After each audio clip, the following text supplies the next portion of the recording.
Our attention to the doctors who've been striking in Zimbabwe. They have ignored a 48-hour ultimatum to return to work.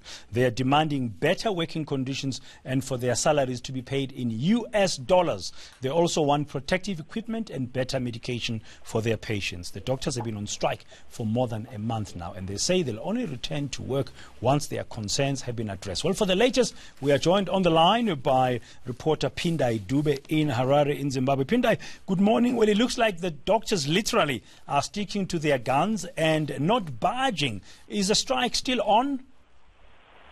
Yes, then the strike is still on, although some few doctors after the government gives an ultimatum have returned. But otherwise, according to the Zimbabwe Hospital Doctors Association, they are not going to work until their demands of being paid in foreign currency are met. They are saying that the bond note is now useless. They can't do anything.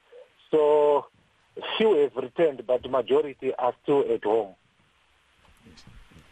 Okay, now the demands are pretty much clear so far, and the doctors are carrying on. What has the government been saying? Yes, the government is saying that they don't print the US dollar and they don't have enough foreign currency reserves to pay the doctors in US dollar.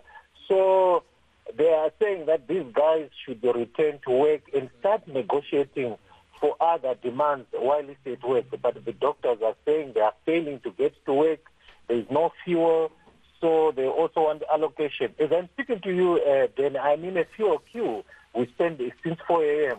There is no fuel, so the crises are getting worse and worse by the day.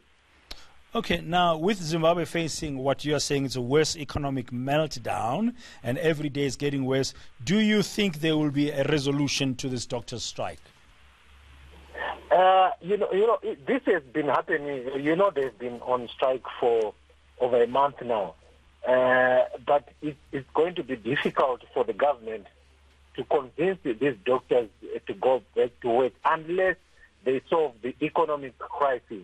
Because as I mentioned to you, they say they don't have money to buy fuel. They are spending more time in fuel queues than go to work. Until they resolve the economic crisis, this will continue. Now, the patients, of course, are the ones who are going to suffer if there are no doctors in hospital and the economic situation is getting worse. What do you know about what's happening in government hospitals?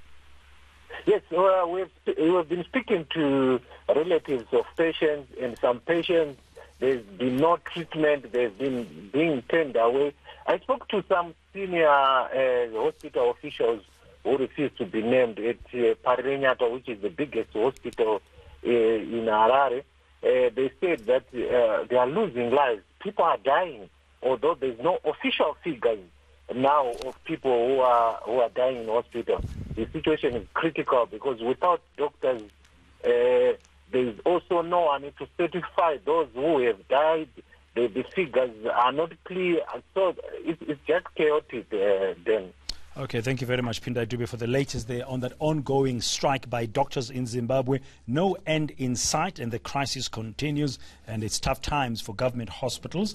And, of course, that's complicated by the dire economic situation that Zimbabwe is finding itself in.